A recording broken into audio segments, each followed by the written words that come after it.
You must know what you really, where your mission in life. That will shape you as to how you pick, where to pick. You know, you will know that you are not going to be pick your wife in some certain places. Not you can't go to a club and pick your wife if your vision is not entirely or in tandem with the kind of girls that go there. You know, you won't go to a sports complex if your vision is not in tandem with people who go there. You won't go to Nollywood if your vision. But if your vision tallies, you go to a sports center, you go to Nollywood, and you go to the club. It all depends on what God has in line for you. It will be easier. She doesn't have to, or he doesn't have to be on the same path as you, but there will be some sync in ideas. There will be some resonance. You know, so that's the first thing. Then the second thing you need to do is that you need to work on the person. You know, work on his each other, your psyche.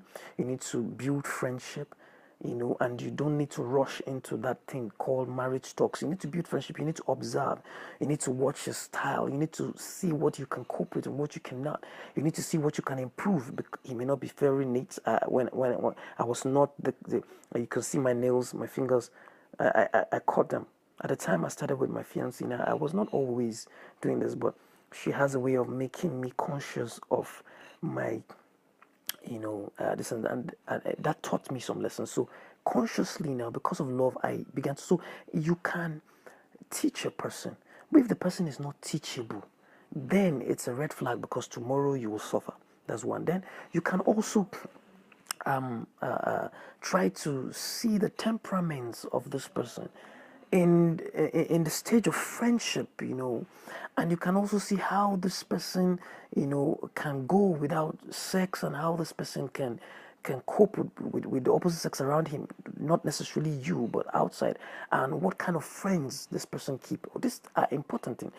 And of course, the spirituality of this person. He may not be so churchy, he may not be so much of a Christian, a pastor, that, but can this person sit down and talk to God on his own, in his own little way? Can he, you know, does he go to church? Or does he, you know, reverence God in his own little way? These are questions. These are boxes that needs to be ticked.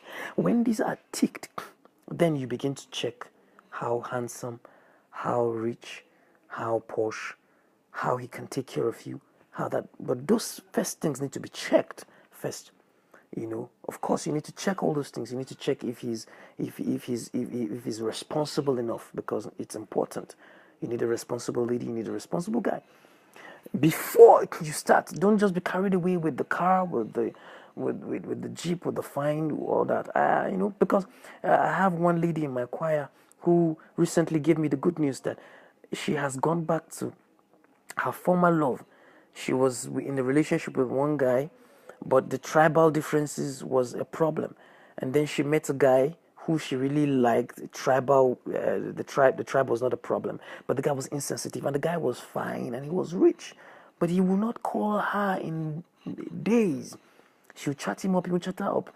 When she complains, he'll say it's a lot of work. What kind of thing is that? So those are red flags. So you don't. Now she was struggling with it. She was trying to push it. She was trying to push it. She was trying to push it. One day she came crying. She was like, she was giving up, and it's that she's going to suffer emotionally. I told her that yes, it's good that you found out the truth and you moved on. And yesterday she told me that she has moved on, and the other guy even came all the way from Port Harcourt to see her in Kogi, and then they've discussed, and his mother called her, and I mean, they want to get married in the first quarter of next year. And I'm like, I'm happy, because I told her that you're happy with somebody, let tribe and all this not be the main thing. That is one of the things that delay people. You see somebody, you love the person, but because the person is from an ethnic group, you say you must marry from your ethnic group, and then it will delay you. You'll be there. For the guys too, they see a lady, you know, and I met one guy, and he said, what you say? He has not found a lady that has really satisfied him in bed. So I'm asking, if you were to follow the biblical tenets of the marriage bed undefiled, would you then dump your wife if you find out that she's not? What about you taking time to teach her? I told him that you need to really erase these notions from your mind and really spend time, you know, looking for what you want. But of course, I know he has not known what he wants, because he himself has not really found his course. Though you are working, you need to know where you're headed. You need to know what you want out of life, the kind of family you want to raise. Then you begin to point out veritable or good options, good ladies that you can spend the rest of your life with. It's not going to be a bed of roses, but you can make a happy home. I'm happy in my relationship because we understand each other. We don't go 24 hours quarreling. We don't do that. When we quarrel, we try to settle amicably. Sorry is an easy word for us. We easily say sorry. We easily forgive. We don't want to keep malice. We want to flow. We pray. We want to pray together. Trust God, fast together, and we believe in each other even when we are going through pain and all that. We don't easily give up. But before all this, I've been able to watch her. I've seen her bad sides and her good sides, but I've seen that she's also teachable.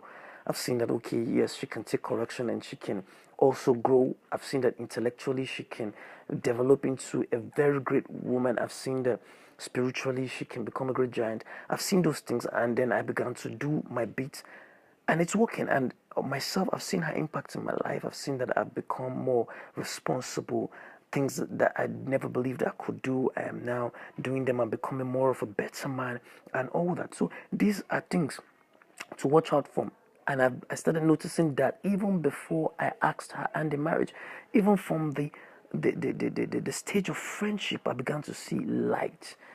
I began to see that I could make a family. I began to see that this person could run my vision with me, alongside, even while she's fulfilling her own purpose.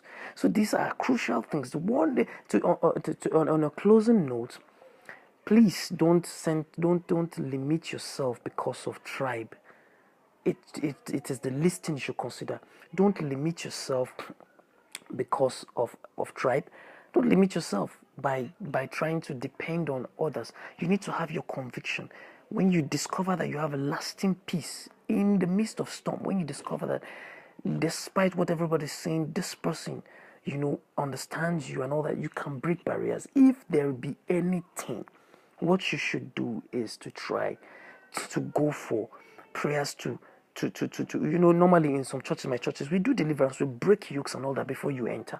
So these are things you should be talking about, not to say, okay, because there is no one that is perfect.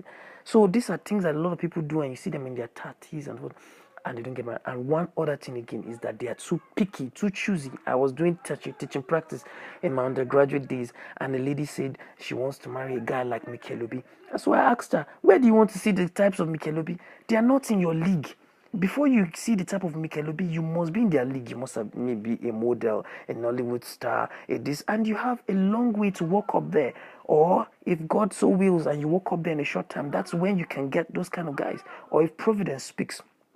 So you should be realistic and not just begin to build castles on the air until you check your clock and discover that time is up.